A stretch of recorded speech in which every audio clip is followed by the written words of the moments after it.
Hello, everyone, and welcome to the Human Behavior Podcast. This week, we are discussing some of the common myths about gender differences in communication. From the misconception that women talk more than men to the reality of who interrupts more frequently, we sift through scientific studies and personal anecdotes to bring clarity to these contentious topics. With references to various studies, we reveal how both men and women speak approximately the same number of words per day, proving that context is crucial in interpreting communication patterns. During the episode, we journey through various cultural landscapes to uncover surprising similarities in human behavior, even in high-stakes environments. By focusing on commonalities rather than distinctions, we build a more nuanced understanding of how humans interact. Our discussion critiques the methodologies of psychological studies, exploring how oversimplification can lead to misleading conclusions. We also pay homage to the groundbreaking work of researchers like Kahneman and Tversky, emphasizing the importance of long-term data and meta-analysis for accurate insights. Our exploration doesn't stop at verbal communication. We delve into nonverbal cues, hormonal influences, and societal constructs. Through real-life examples and personal stories, we demonstrate that empathy and clear understanding are crucial for successful interactions. Whether it's in everyday encounters or high-pressure scenarios, this episode offers valuable insights and practical advice for anyone looking to improve their communication skills. Thank you so much for tuning in. We hope you enjoyed the episode, and please check out our Patreon channel. We have a lot more content as well as subscriber-only episodes of the show. Enjoy the podcast. I would kindly ask that you leave us a review, and more importantly, please share it with a friend. Thank you for your time, and don't forget that training changes behavior. All right, well, good morning, Greg, and hello to everyone listening. We've got a fun topic today that's interesting. This is taken from our the one we discussed a couple weeks ago, where I put on for all of our Patreon listeners a little document PDF version of a book that was written about the 50 great myths of psychology, or popular myths of psychology. And there's plenty more, right? As time goes on and the stuff people said doesn't stand the test of it, there's always going to be more to add.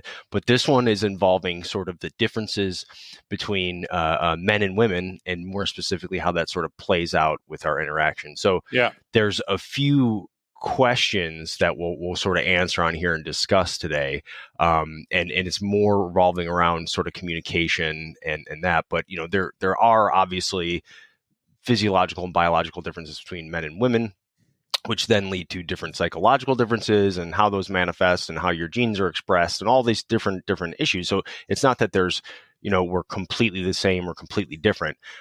It's just how this stuff is discussed kind of gets lost, and then pop psychology comes in and everyone likes a book that gets printed, and then all of a sudden that becomes the law of the land. But the big questions we're talking about today is, do women talk more than men? Do women disclose more about themselves than men do? Do men interrupt other people more than women? And are women more perceptive of nonverbal cues than men? So those are the four big things that we're going to discuss, and just as differences. So it's almost like men versus women, in this sort of domain. Because like I said, there are differences, physiologically, biologically, and then those will change psychologically. But a lot of times when there are differences, I would say in general, if you go to psychology and you talk about even like the big five, personality traits, and that's a great one just because there's just hundreds of thousands, if not millions of studies and, ways to look at it. And they're these big buckets. There are slight differences that are measurable and different, but it's not quite what people think. It's not as significant, I should say, as people think. And what happens is a lot of times with anything to do with, especially psychology, but any experts out there now, people want to come up with a new theory or a new way to explain something. And if it works, if people can identify with it, if they can say, yeah, I've seen that before, it becomes really popular. And that's actually the downside too of, like, I love that there's, this whole big podcast thing that everyone does now, and you have different experts out there in all kinds of different ways talking about all kinds of different subjects. But then the problem comes in when they start introducing things that are new, and then they start saying, well, based on this recent study, and then you look at a study and it's like 12 people, and you're like, well, okay, we all lived in the same house.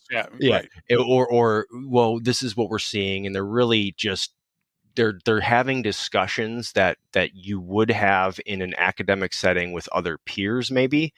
And then from there, you could argue and come out with stuff and see a different side, but they're just having those with everyone. So now I'm sitting here listening, going, oh, wow, that sounds interesting. This must be the new thing. And there's no worse offenders, I would say, than the nutrition ones that are out there, the diet ones. Those are hilarious. But I just want to kind of preface everything with that, because the things that we stick to are typically, I would say, more instinctual and primitive, right? So they have to do it survival, and that have been around forever, everywhere you go throughout history. Like, we don't talk about some new thing and introduce that as a concept as how it affects behavior, because you don't know how, even if it is something that's measurable, right? You don't know how long that's going to last, or you don't know what the factors are, or you don't know if it was something else. So I always caution people listening to different,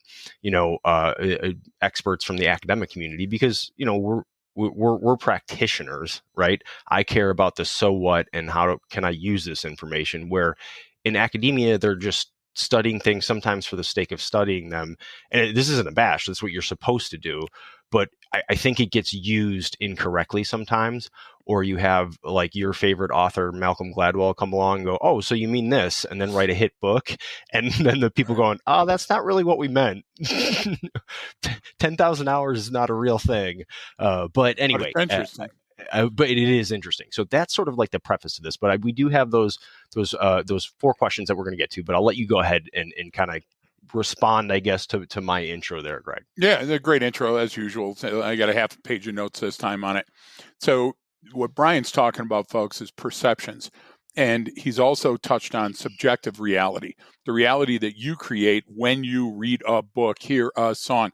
Have you ever made a song mixtape or CD or whatever the new kids use now, and bestowed it upon somebody and saying, hey, this is about you, this is about my life, this is how I feel about you? Well, you can't do that, man. What you're doing is you're absconding with somebody else's emotions and research. So, second point, we didn't start the fire, the Billy Joel song. Brian and I are not drawing a line in the sand. We're merely saying that this lore, these myths, are pervasive and they stick around and they change the way you deal with people.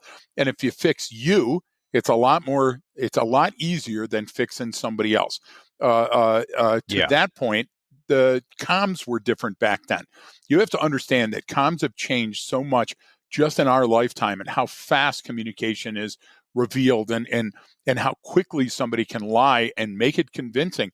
And I'm not saying that these are lies, because it is myth. It is something that somebody said, and then what Grandpa says becomes the reality of the house. Yeah. And now it's etched in that tablet, Brian, of their future, and it's hard to get away from that. I would counter. I would amplify what you said in your intro by bringing out Orson Welles' War of the Worlds. During that time, when it came out on the radio, even though it was an H.G. Wells book, it was so believable that it flooded the calls to the local police, and people were. What you're talking about, there's a radio station, did this whole big thing, and it like there was an alien invasion, or whatever, and so they're broadcasting it as if it was news almost. So people are tuning in, going, "What the hell is going on?" And because of the slower speed of communication at the time, everyone was freaking out. They were literally calling police, going nuts, like we're being invaded, when it was just a show. You know what I'm saying? So that's a great example. I haven't even heard Thank you. I appreciate that. For a long time. I look like Orson Welles this morning, but Brian, I would add to that. That every once in a while in the news you hear that North Carolina still has a law about marrying raccoons or something, and then somebody brings it up and goes, "Can you imagine that this 1864 law is still on the books?" But unless we shine the clear light of day on something, it never gets discussed academically or scientifically or in a debate. And what happens is somebody writes a little article about it, people only read the headlights, and it becomes something new. So those four questions, do women talk more than men? Do women disclose more about themselves than men? Do men interrupt other people more than women? And are women more perceptive of nonverbal cues? That was a chance to shine the light on this myth and this lore. And these guys and ladies that researched it did a great job on it. And what I like is that they did a 25-year circle. Yeah. Used a protractor on the linoleum and said, okay, let's take a look at all these studies and see what really came out of them. And that to me is much more scientific than trying to back it up. Well, I've heard or people say that takes it to the realm of the shows you and I like to watch, Ancient Aliens, where their science is that oh yeah, people believe that this is, well, if you believe that, you're full of shit and your scientific method is flawed. Yeah, and so before we jump to those, because I actually want to, you brought up a couple great examples. Thanks. Or what I call like your raccoon North Carolina law, old timey laws, right? Yeah. Something that was on the books that just hasn't surfaced for whatever reason in 100 something years, and then someone goes, "Wait a minute, what's going on here?" And then it just went, well. It never came up, so no one ever changed it. Exactly. And there's even the neighborhood I grew up in Chicago. It's a predominantly Irish neighborhood, and there's on Western Avenue through that neighborhood, there are no alcohol sales allowed. Like east of Western Avenue, only on the east side of the street, only on the west side, just in the small little enclave, which is odd. Yep. So because it was during the women's suffrage movement, they wanted to keep all the bars over here and this, and so it was something, this historical thing that happened as the city developed around there. Yeah. And then because it then changed that way and was on the books, a lot of things didn't develop east of there. It was all just residential. Yep. And even in the areas where like you could put restaurants and stuff like that, that no one ever really opened any because you couldn't sell alcohol there. You couldn't have wine with your dinner and stuff like that. So it then changed how it changed how that town well, it's not a town, it's part of Chicago, but it changed how it evolved over time. And no one ever went back, even though now it's like,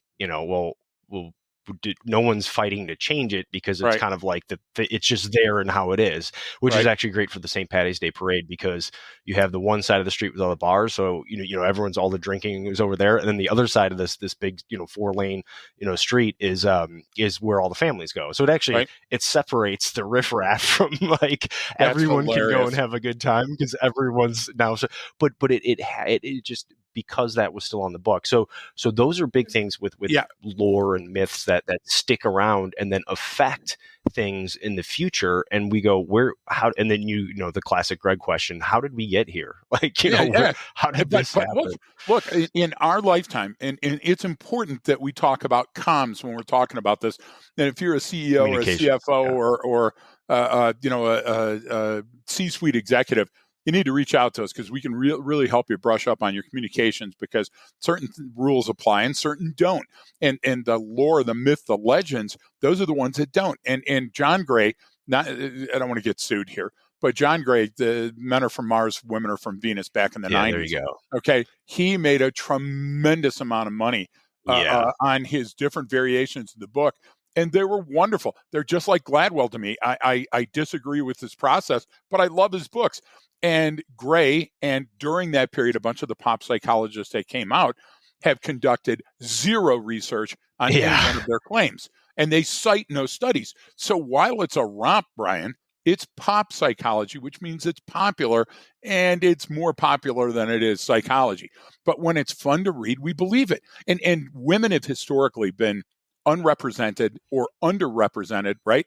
So when we see something like that, we want to jump to champion it, because it just says yay for women, even though we didn't read, down into it very much and didn't do a lot of research on it. So what I say is beware the source a lot of times of that signal, because if there's a lot of noise on that signal and the noise is dissenting opinions, you may want to rethink your position before you come out. And that's why I like these 4 questions. These 4 questions were very simple and they're telling, because what they tell is a story that we're not that different. And Brian, how many times have we in our courses overseas and dealing with the Ministry of Defense, Ministry of Interior, how many times have we gone into a country and they go, well, you don't understand, it's very different here. Every single country we've gone into Every outside time. of the continental United States, Yet, they say that, yet they right? all laugh at the same jokes and they At all this, get the same references and they exactly. all understand. Yeah. So when And we come, it's one thing, and when we leave, it's a completely another perception, right? so So that's important, you know? So we'll jump into these, and Yeah. and also preface these with sort of, this is why, you know, our first principle at Arcadia is literally people are the same all over the world. Yep. So look for the similarities, not the differences. And you know, that's why that is number one bedrock. Like, Yep. how we view human beings in general before you start getting into any of the science or Yep. any, you know, of how to read things or conduct predictive analysis or pick up on any cues or anomalies or incongruent signals. If I stick with that, people are the same all over the world, look for the similarities, not the differences. Like it goes, okay, it helps to kind of clear that picture up a little bit. But I'll throw to you then, Greg. So what did they say with question number one is, do women talk more than men? Yeah, and the great definitive answer out of all of the different research papers and all of the conclusions came out the same. No. Controlled studies, the meta-analysis, the using Cohen's D, which is a rating scale on how it comes out and measures against others, they came up with the difference being so small, it was smaller than small and barely noticeable. And it was even less noticeable when people used it in everyday life. So the study said it was 0.11 and it's Cohen's D. So on that scale, Brian, that is so scientifically insignificant that it's not even, it doesn't bear remark. So it's unremarkable. So we have to remember that. Do women talk more than men? No. And again, we're talking about adults, folks, to keep our science paper clear.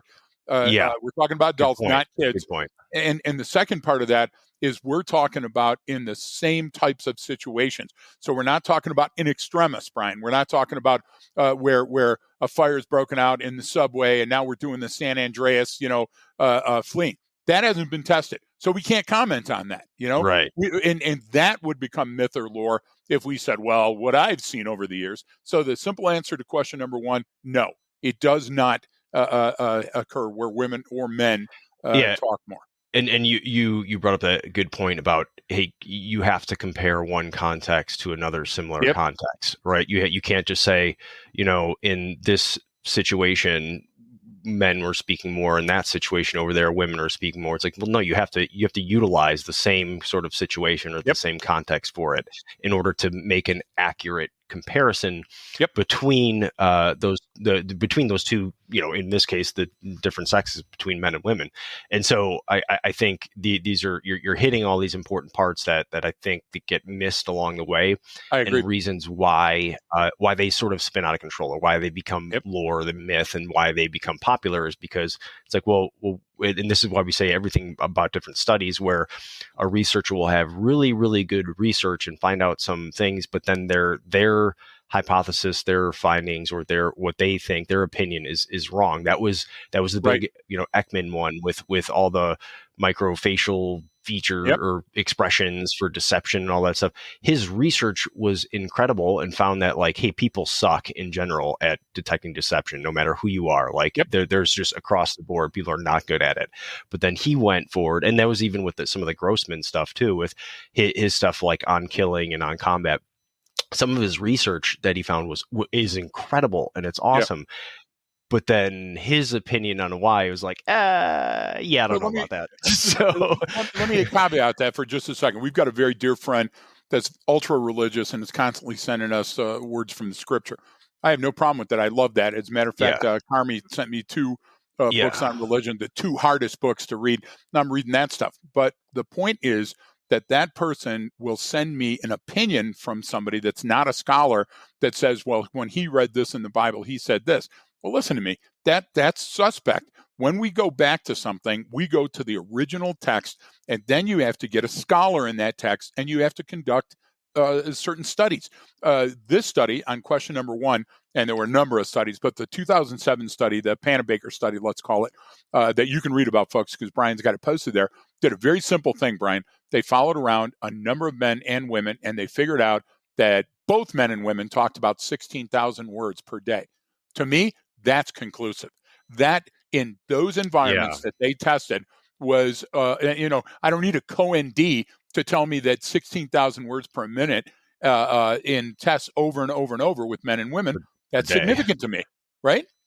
Great, you're great for 16,000 per day. You do 16,000 per minute, but I do 16,000. Yeah, I apologize per day, but I do 16,000 per podcast. There's no question. And so, but see, that's another great point that you brought up, making fun of me there, which I deserve, by the way, because my thoughts and my words don't always come out right. But Brian, look, in certain circumstances, like for example, if and you brought it up perfectly, but I want to make sure we stick with the science. I remember going to Disney one time with my dad, drove us all the way from Detroit to Florida. We stayed for about 4 hours and then left because my dad had to work. You know what I mean? So our whole thing at Disney was more the parking lot, getting from the parking lot to the gate. When he figured out how much it cost, hey, let's go somewhere else. But the idea was there was a female that was on our little tram from the parking lot. Hey, welcome to Disney, this and that. Now, let's talk about her. She talked more than the man that was driving the tram. Well, that's not a fair comparison. Yeah, But see, that's what happens with pop psychology. That's what happens with pop sociology. Is we say something like that, and the person goes, "Wow, I never noticed that before." But you know what? That is true. And sense. Now all of a sudden it becomes something. Don't sense make when it's a scent. SCENT. If it doesn't pass the smell test, you got to broom it. But great, that was a good question too.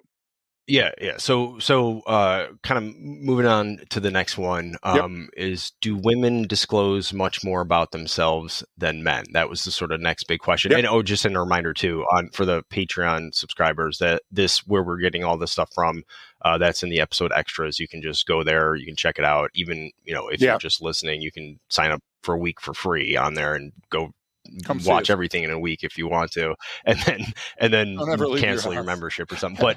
But it'll be on there. So anyway, sorry. Do women disclose much more about themselves than men? And scientifically insignificant difference. The definitive answer is nope. It was so small in magnitude. It's 0.18 on your Cohen's D, but still, that it indicates that women are just slightly more self-disclosing than men in all of the studies. So that's significance too. We're talking about a hair. We're talking about the needle in the haystack here. And so I think that's telling. Again, what does that tend to show us? That tends to show us on the things that matter in communications that we're much closer than we take for granted. And to me, we think women are always wearing their emotions on their sleeve. Well, physiologically, there's certain time that women's hormones are different. For example, progesterone to testosterone, or pre-birth or postpartum. Those are hugely significant. But does it have anything to do with modifying how men and women communicate? The central thesis is no. And you know what? It's borne out through these studies. So that to me is important too. And again, same set of rules. You got to compare apples and apples, not apples and lawn chairs. But it came out very definitive. And this goes into it's a good point to bring up sort of on this question, is when these studies are conducted or when someone's taking a survey, it all depends on the method with which you're measuring it. If everything is a survey and it's like personality tests, man, like if you're really hungry when you take it, it's going to affect the outcome and how you measure. If you're hungover, if you're tired, if you're excited, you just got really good news. I mean, these things really affect this type of information much more than people realize. So, like you brought up just a bunch of number of factors that would explain, some personality differences or how someone communicates in a given situation. But you can't, that just because you make that observation at that time, it's only necessarily at that time and place. It may mean nothing in 5 minutes from now or tomorrow or over time. And this is the big thing over time. And you even brought up too earlier, We are, and it's good to reinforce. We're talking about adults here, because then Yes, there are differences within children because of how development and men and women, boys and girls develop at different rates, and so there's so much difference in there. But once you get up into adulthood, and then over time is the best way to measure something, and that's why when you get into it and you really do what a lot of these studies are, which is a meta-analysis, right? So it's an analysis exactly. of maybe hundreds or thousands of studies that they can have data on.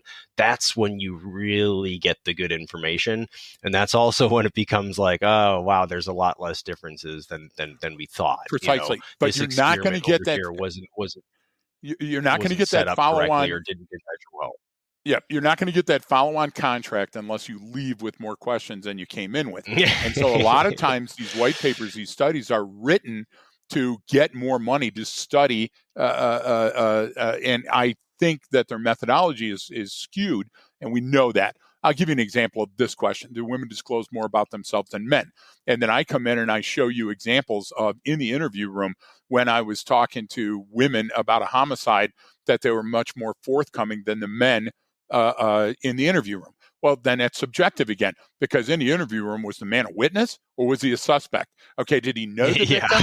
Was he at the scene? Was the female the mother or a significant other of the victim? Do you see what I mean, Brian? How those minor things can put their thumb on the scale for the end. Now, most researchers would disclose the methodology that was used, VL and Spiker, Cobus, Joan Johnson, right? When you read it in a study, they would give you all of that information so you could draw a reasonable conclusion. But when we see this pop psychology, you know what's absent, Brian? The thinking, the planning, the how Yeah, the how experiment was conducted, right? So the it's very method and the suspicious. manner and the mechanisms that were used to collect Yep, information. I mean, that's when you start looking into something, you're going like, okay, you're really pulling strings. Like, this is not scientific whatsoever on some yep, of these that come up, and you set up this experiment to demonstrate this specific thing, and so therefore the yep, like you said, like the methods you used and how it was set up was done to show the outcome that you wanted. It's like, well, yep. okay, like that's not really very Well, scientific, but here we go, Kahneman and then just we died. attribute things that we go, oh yeah, I've seen that before, and Exactly. I recognize that, and that's the big fundamental attribution error that it makes it simpler, right? Yep, When I don't have a good way to maybe. Because humans in general aren't the best at communicating, I would say, like of what totally you spot on. specifically want. That's why when you meet someone who's very clear, and it's almost like, oh wow, like this person is telling me exactly what they think and why Yep, they think that way, and that they get very articulate, and you get such a better understanding, because you're like, oh my gosh, like they really that they took a lot of time to put that message out there and know exactly what it is. But that's rare. I mean, most people yep, are just, we're heavily emotion based, and we don't always know what those contributing factors are. Sleep and hunger are huge ones that huge. will affect your mood and your behavior, and so there's all of these external factors and internal factors that we don't really take into account, and we oversimplify by just saying men versus women. Okay, got it. I can boil it Right. down to those two things. It's like, yeah, I don't know about that. So this is just one of those that Yeah. is kind of profound. So, and I apologize, there's a little delay on my side, so I didn't mean to cut Brian off, folks, if that comes through. Brian Kahneman recently died, and it was a sad day for everybody Hmm. because we both like Kahneman. And Klein's still around. And one of the things that if you read into their stuff, what happens is they put their thumb on the scale only because of their academic prowess, how popular and how famous they are, and how many studies they've been involved with. And what I mean is that they'll say something about, okay, we were in the quad of a university and we were handing out caramels. But if you took two caramels or took one, or you took three now and one later when you came back, and then what they do is they talk about that for 4 chapters. You forgot what the original experiment was. Some high school or college kid grabbing a caramel. That alone is meaningless. What it is how they extrapolate information from that, and that's why your buddy, gosh damn it, Gladwell, the Gladwellian folks, they love him because he tells this amazing story up front and he hooks you, and then he goes off on a tangent. So when we look at the raw data and then the analysis of that data, Then the meta-analysis of that data, it gives us a much clearer picture. And then you can say, okay, based on this artifact and evidence, like men are from Mars, women are from Venus. When Gray wrote it, he had no intent to bamboozle you. What he did is he wrote a Right. romp, and it's fun. And it's a fun romp. And Brian, like you said, I bet you find yourself in different chapters Well, and you go, oh my God, that's me. Or well, that, yeah, and that and just bolsters it, and it's not true. well, but and here's the thing to go with them, and it's not that we're bashing these people No, because my thing is if you read that and it helps you in some manner to recognize a difference in the way someone's communicating or how you yep, are, and then you get better, then it's a net positive. Like that's a good thing. I agree. But what we can't then say is use that as some sort of guiding principle or way to interpret situations, because you're going to be, then if you do it that way, you're going to be wrong more than you're right.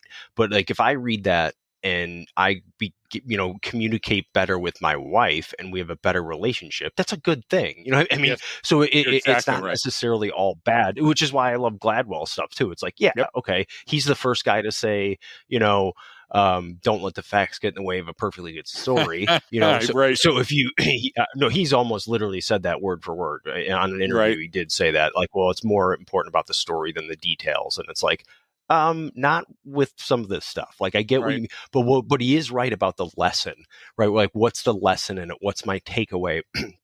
Okay, I can use some of that.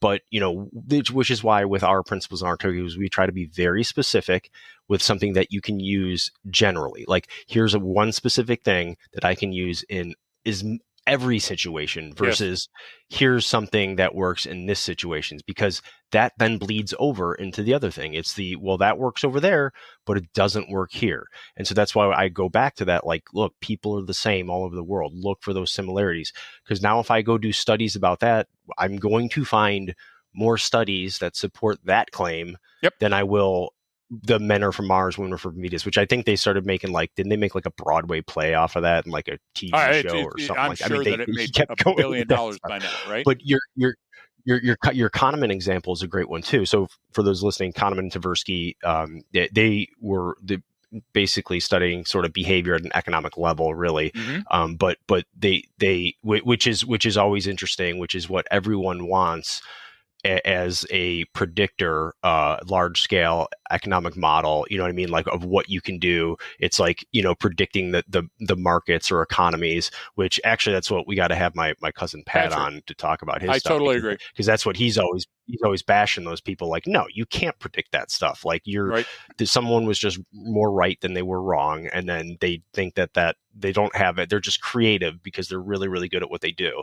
But what I was getting is, even Kahneman and Tversky went back after their initial stuff and they got popular. They even went back and went like, hey, wait a minute, like this isn't as sound as we thought it was. Right. Now, Thinking Fast, Thinking Slow is still a great book. I mean, I love that and how they explain different mental processes, but in how it affects behavior, especially at scale. But even them, they went back and went, hey, this original stuff that actually can't really be replicated. We gotta dig further into this. Like, we know there's something there, but we're not as sure as we were when we published those findings, which is good. That's science. That's what it's supposed to be, right? You get Yep. it out there, and then people go, hang on, you missed this, you missed that. Let's reintroduce it. So you brought them up, and I did want to kind of like, No, I love it. they're It's a, really, really good at what they do. They are, and again, it's wonderful reading, and it opens up. That's why this John Flack, the professor emeritus, I like his take on things when I see it on LinkedIn. Why? Because it's thought provoking. And Brian, when something is thought provoking, I'll endorse it. Here's the problem. Yeah. When it comes to the ancient script, the NASCAR lines are a landing strip in the Andes. Look, you can come light years across the galaxy, but when you scratch out directions, you do it with a rock in the worst, most remote desert in the world. There's horse shit out there too. And that pop psychology horse shit is where these 4 questions came from. And that's what I love about it. Even coming into question 3, okay, do men interrupt others much more often than women? Okay, here we go again. If we're reading the science, the Cohen's D is 15, which is even less than the previous question. Yet the conclusion was, yes, men do interrupt, but it's so slight that it's, again, very insignificant, because the interruptions and turn taking were a function of social status, which means, like, when women were in charge, then women tended to interrupt more often and speak longer than men. When the men were in charge of that social status or construct, Brian, the men tended to interrupt more and speak longer. So again, that's a subjective reality and a Yeah. subjective analysis, right? So the big answer is not much, and if we were going to be exact, we'd say yes, but it's so slight that it's virtually insignificant again. And So and that 3 of those right now are starting to set a pattern. yeah, and it's another example of that social setting. So if you're in that, boardroom business Yep. meeting and it's predominantly men and they're the ones in charge, then they tended to interrupt more and speak more, right? Yep. Than women. But if once those roles were reversed and it was more, let's say, women that were in there and less men, and the women were in the leadership roles, well, they tended to interrupt and talk over people more often. So it didn't have to do with the sex differences between men and women. Exactly. It just had to do with the social situation and the context of how the situation was set up, and therefore it sort of changed the roles of people in there, and that's where you get into also the sort of the complexity. Like I always say, we talk about the simplicity and the complexity of human behavior. That's where you get into the complexity, meaning there are a lot of intra and interdependent factors that go into any given situation. So if you're trying to narrow it down to one little specific simple one, you're oversimplifying it. You're going too far, and you can't do that, right? And this is why we even get into things like likelihood. What's more likely than this? Is this more likely than that? And it's not a guarantee. It's not a certainty, I should say. It's just what's more likely given what we know right now. And if you stick with those things, it becomes much more clear. And again, this is all good, interesting stuff to read and be fascinated by and be interested in. But when it comes to utilizing it in any manner or conceptualizing the information, operationalizing it, you can't oversimplify it, which is why some of our stuff gets a little complex. So that was a good one. And then this one, the fourth question. Yeah. Are women much more perceptive of nonverbal cues than men? Yeah. So Brian, the definitive answer across all the studies was yes. And many were absolutely yes. And just to give you an example, if you're following the Cohen's D for the scientists in the room, it was about 0.40, which is 3 or 4 times as much, Brian, as each of the previous ones. So this is the only one where there's a perceptible difference, and much of that comes from chemical interactions, which we'll talk about in a minute. But when all 4 of those questions were detail-oriented answers from subject matter experts, all of them came to the same conclusion, that few of the differences were sizable enough to be meaningful. Now, that's the important takeaway here, is that if I believe in the folklore, if I believe in the myth, what am I gaining? And the answer is you're gaining nothing. So then broom it. So if it's not helping you, if you're carrying that weight like Jacob Marley, those chains behind you, constantly thinking, well, she won't understand, she's a woman, or, you men don't give me a chance to say my piece. What's happening is we're actually causing turbulence, both emotionally and psychologically, and obviously physiologically, in a place where it doesn't need to be. So what does it mean that they're more perceptive of nonverbal cues? Well, I read a study from, and I got to go to it, 2023 Scientific American, and it said that in all the tests that they conducted, the women proved that they were particularly sensitive to odors that signaled male anxiety. The pheromones that they were picking up on those odors made them believe that the male that they were talking to was risk avoidant and less trusting. So they didn't stick around with those people. Now, that to me, that's amazing. Facial women gave more fake smiles than men across the studies. But Brian, what's the historical perspective? You know me, I love to go way back. What's the historical perspective? When women are underrepresented or undervalued and they're predated against, okay, they have to come up with those strategies. And they also have more oxytocin. Oxytocin helps them link to the baby, and that oxytocin also helps them be more emotionally available to other people. There, son, come talk to me, because they have to be at those functions in the growth of the child. So let's not make a big a mountain out of a molehill, right? And this is why I started with, yes, there are biological and physiological differences which will cause psychological differences, which will cause adaptation over time. Yes. And this is why we tie everything back to instinctual, your limbic system, survival-based mechanisms. Why? Because that's how you're wired. And so this is a perfect example of one. Yes. Of our women much more perceptive because, all right, so if as a woman you're born with lower testosterone, less muscle mass, different bone density, all these different differences between a man and a woman, just general across the board. And so what does that mean for survival purposes? Man, if I'm not as strong as you, Greg, and I can't lift as much and I can't fight you, I gotta be more cunning. I gotta be smarter. I gotta figure things out. I gotta be able to see more. I'm naturally in our environment predated upon, like you said, more than a man will be. Yep. So therefore, I have to adapt and learn to survive in that environment. And so what mechanisms can do that? How will that come about? Well, that one's a big one. Are they more perceptive? Do they have, or like what we talk about in class, even with functional field of view, and how women can literally, in a sense, see more or process more than a man can. Now, it's significant, sort of. It's significant in number, but not in use, in a sense that, like, women can see a little bit more than men, right? They can take in more, and so they're going to be able to process the scene a little bit faster in some respects.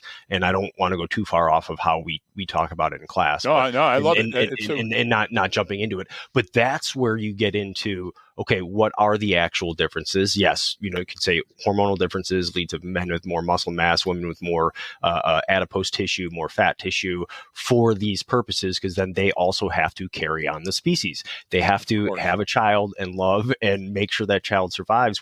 Because you just go back to the caveman days, like, if I'm a guy and I have that testosterone and I think one way, then I'm going to go, this baby won't shut up and it's going to get us killed by that predator. So I'm going to get rid of this baby. Right. And the mom has to be like, no, we need this for survival of the species and for the child. So those differences will play out in that manner. So it's almost like they'll manifest themselves given the context of the situation.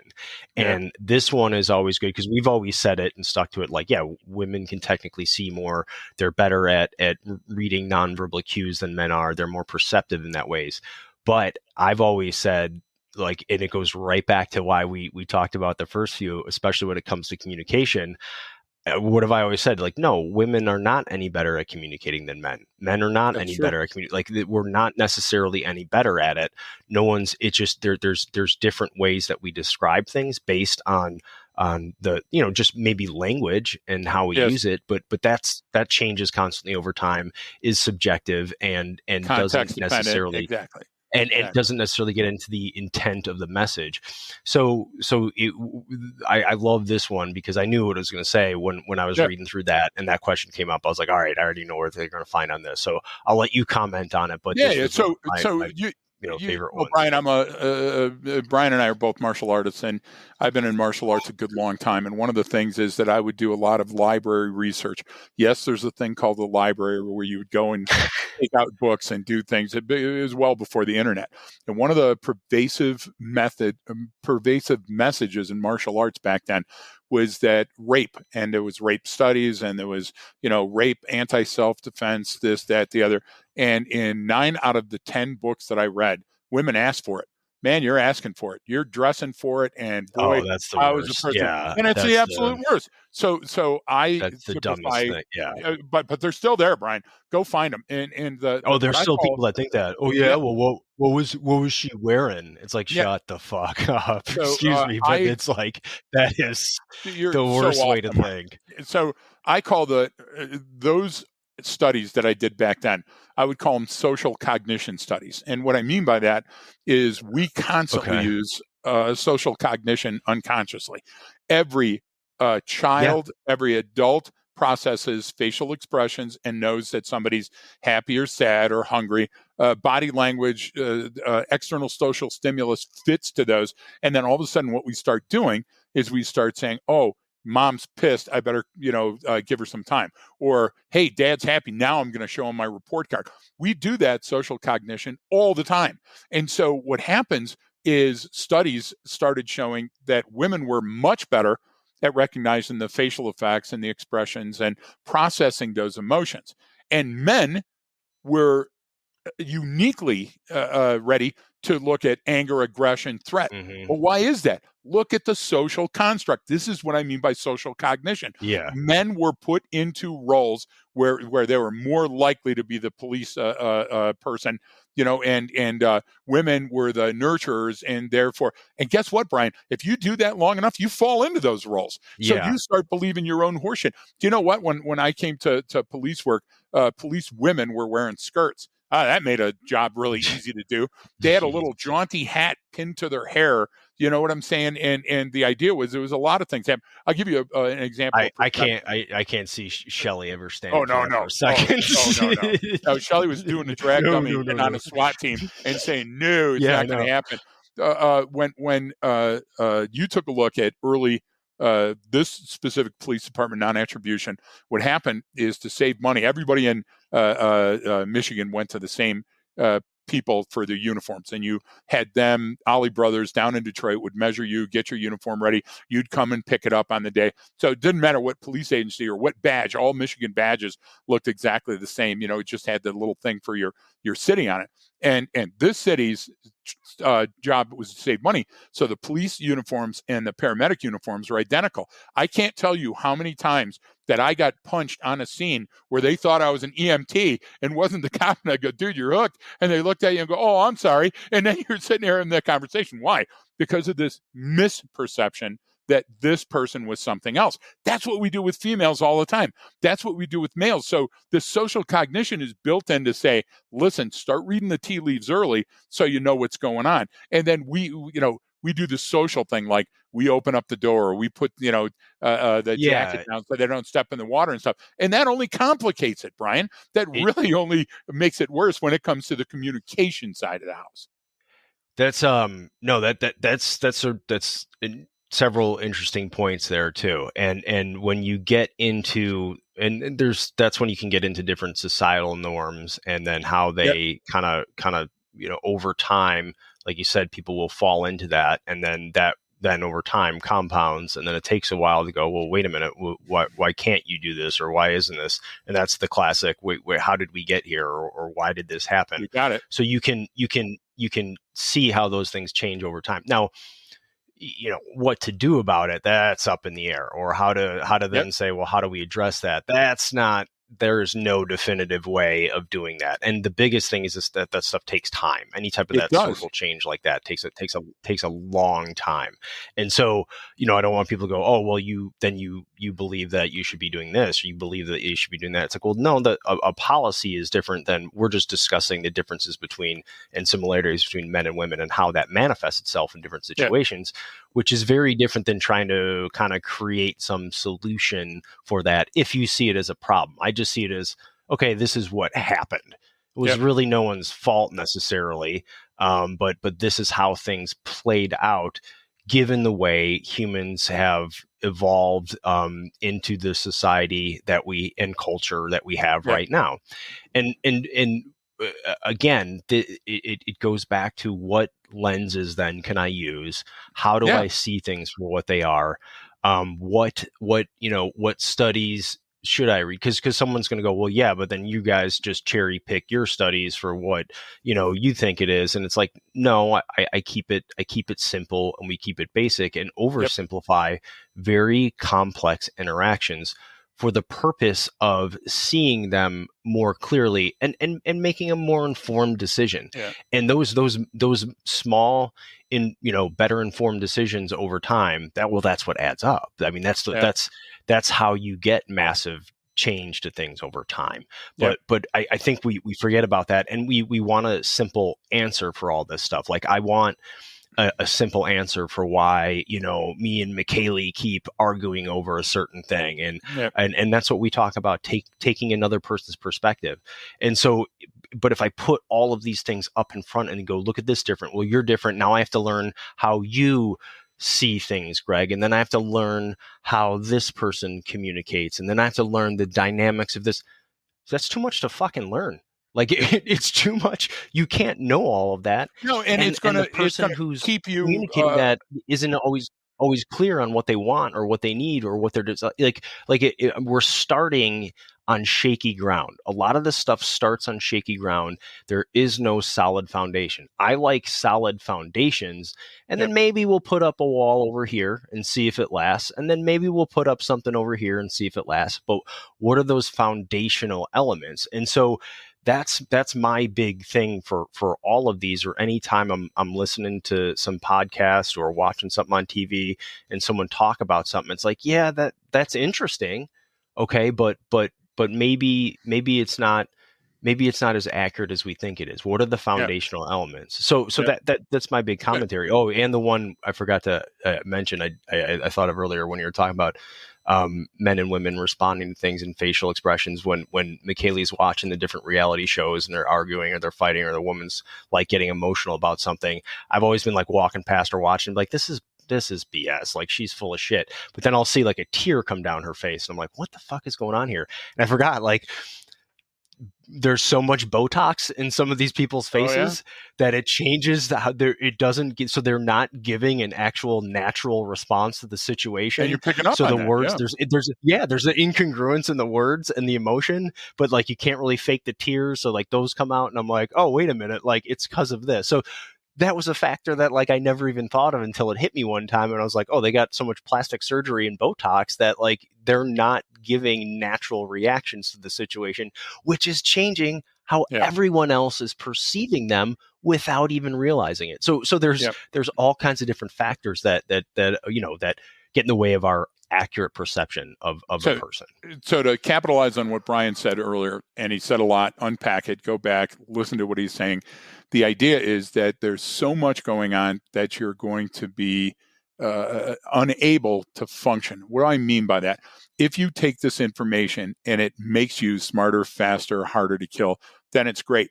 If it makes you stutter and stand there and move your feet and go, what do I do next? Then it's not going to do you any good. And also, you have to rehearse those things. So funny Shelley story, we're a little bit off of where that story might have fit in, but it still is important to me about progesterone. Patty, Shelley and I were on the Clinton detail before he was president. So I was on the Bill Clinton side of the house, and Shelley was on the Hillary Clinton side of the house. And the funny thing was, those camps never met on the road. And so whether you like her or hate Hillary Clinton, or you're ambivalent to her, I've read every book that Hillary Clinton wrote. I know so much about her, and I'm always talking about her. Why? Because Hillary Clinton was making comments like, hey, I'm going to break the glass ceiling, forgetting that Margaret Thatcher, Indira Gandhi, Golda Meir, should I go on, Cleopatra, had all done it before. But see, she could pull that off because, no pun intended, Hillary Clinton always wore her balls outside of her pants. So we were just getting ready to go, and I was meeting the Secret Service. She's smart, man. Like, I don't care what you think of her, but she's not vulnerable. She is not. And so I'm getting ready to go. No. I've got my Secret Service folks, and we're talking about the motorcade and this. And Shelley's over to my right, and Shelley's wearing a suit coat like I've got on today and a pair of slacks, because they had a uniform that you have to wear this uniform if you're going to be on it. And so Shelley's in it, and she's got her hair up. And so I hear Hillary Clinton turn around, and she's constantly rah, rah, rah, rah, about something. And Hillary Clinton looks at Shell and goes, hey, hand me my purse, hun. And Shelley gave the nerp. Nope. This is now, lady. First of all, I don't work for you yet. And this is the way. And they became fast friends because Shelley was taking no shit right up front. So what did you have? You had two alpha personalities, two apex predators in the same room. And then once they smelled each other and, circled around each other a little bit, it was like, okay, we can move on. That's what I'm talking about here. Yeah. I'm talking about if you understand how the basics of comms work, then you can have that moment and get past it, Brian, and you can be much more successful longer having had that discussion. So if you can break through this, and can I give one more example? Our good buddy Dan Chavez, that's on our board of advisors, he called me yesterday and we had a great discussion, and he said, hey, I just watched this video and these folks were booting this homeless person who was living out of her car, happened to be a female, and I want you to listen to what the cops say and tell me if these were trigger moments. Well, here's the first thing. There's laws. So if you're living in your car is inherently more mobile, so you got the motor vehicle exception, right? But the same thing on the other side of that, if your car is your home, well, maybe an argument can be made. So then the people were tossing all the female shit out of the car, and she was getting increasingly pissed, and you could see it. And the answer there is, yeah, but it's an inventory exception. If the exception in the search warrant rule, if they're going to tow the car, they have to do an inventory. But you know what that is, Brian? That is miscommunication. If I look at you and I tell you, I understand this car is your home, so I'm going to deal with it as delicately as I can.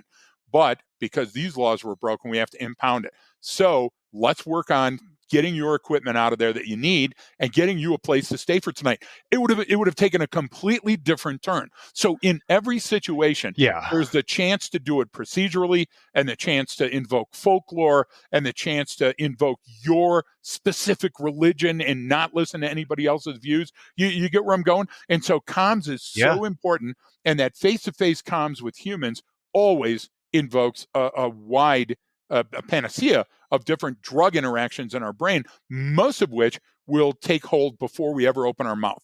So we have to slow down. We have to come off the gas and see that early.